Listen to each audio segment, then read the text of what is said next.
मेवात में पहले हिंदू मुस्लिम में जान से ज्यादा भाईचारा था, जो अब की ना के बराबर है। इसका कारण है यहाँ की सरकारें। इसी कारण मेवात को एक पिछड़े वर्ग के अंदर डाल दिया गया है और इसी कारण मेवात को पिछड़े वर्ग को आगे बढ़ाने का सिलसिला जारी है।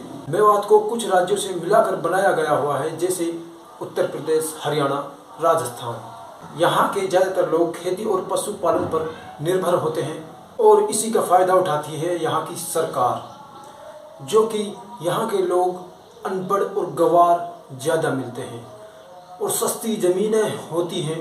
जो पैसा सरकार द्वारा मेवात को विकसित करने के लिए मिलता है, जैसे कि यहाँ की शिक्षा को बढ़ावा देना, यहाँ के रोडों को ठीक कराना, यहाँ की स्कूलों को बढ़ावा देना, यहाँ कॉलेजें खुलवाना, यूनिवर्सिटी बनवाना, उस पैसे को यहाँ के जो लोकल मेवात के एमएलए होते हैं, सरपंच होते हैं, वो खा जाते हैं।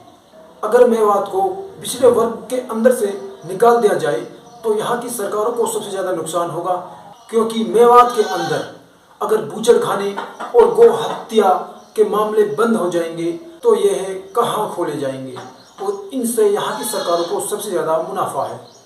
और मेवात के अंदर गौ हत्या के नाम पर लोगों को मारा जाता है और उनके नाम से, गौ हत्या के नाम से यहाँ पर वोटों को बटोरा जाता है। इसी कारण मेवात को पिछड़े वर्ग के अंदर डाला जाता है। जो गंदगी है वो मेवात के अंदर ला के पटक दें और मेवाती कुछ नहीं बोलते। इसी का कारण है ये पिछड़ा वर्ग। अगर मेवात विकसित हो जाएगा, मेवात के लोग पढ़ जाएंगे, मेवात के लोग शिक्षित हो जाएंगे, तो मेवात वाले इस बात को समझ जाएंगे कि ये बूचड़खाने, ये गौ हत्या, ये ऑटोमेटिकली बंद हो जाएंगे। इस टाइम मेवात के अंदर 50 से ज़्यादा बूचड़खाने खोले गए हैं और इसी का फायदा सरकारों को होता है, क्योंकि मेवात के अंदर सस्ती ज़मीनें हैं, इसीलिए बूचड़खाने खोले गए हैं। आपको मालूम होगा, जब योगी आदित्यनाथ की सरकार उत्तर प्रदेश के अंदर बनी हुई थी तो सबसे पहले योगी आदित्यनाथ ने वहाँ के बूचड़खाने बंद किए थे, क्योंकि बूचड़खाने से होने वाली बीमारियाँ, बुखार, टीबी, मलेरिया और टाइफाइड जैसी बीमारियाँ होती हैं। इसीलिए उत्तर प्रदेश में योगी आदित्यनाथ की सरकार बनते ही उसने सबसे पहले बूचड़खानों पर रोक लगाई थी। मेवात को तरक्की के नाम पर लूटा जाता है। यहाँ पे शिक्षा का प्रभाव सबसे कम है, यहाँ पे शिक्षा के लिए स्कूलें कम हैं, यहाँ पे शिक्षा के लिए कॉलेजें कम हैं, यहाँ पे शिक्षा के लिए यूनिवर्सिटी नहीं है।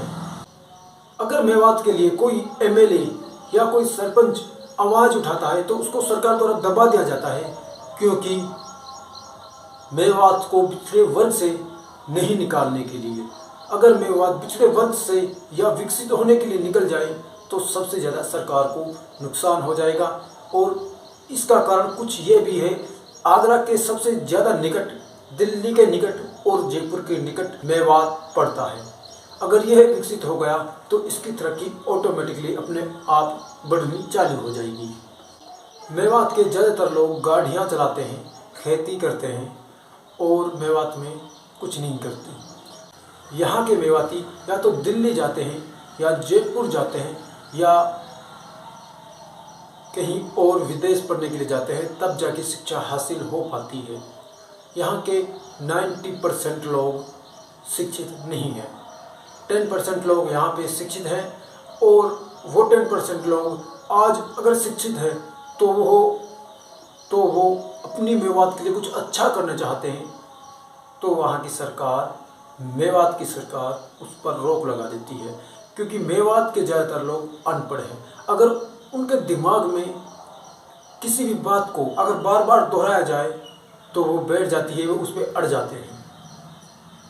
इस टाइम मेवात में जो बूचड़खाने हैं इनको बंद करना चाहिए और इन पर मेवात को, पूरी मेवात को आवाज़ उठाना चाहिए। कुछ टाइम आने पर मेवातियों को नुकसान ज़्यादा झेलना पड़ेगा। अस्सलाम वालेकुम। अगर वीडियो बढ़िया हो तो लाइक, शेयर, सब्सक्राइब करना और मैं मेवात के ऊपर और ऐसी ही वीडियो अल्हम्दुलिल्लाह लाता रहूँगा।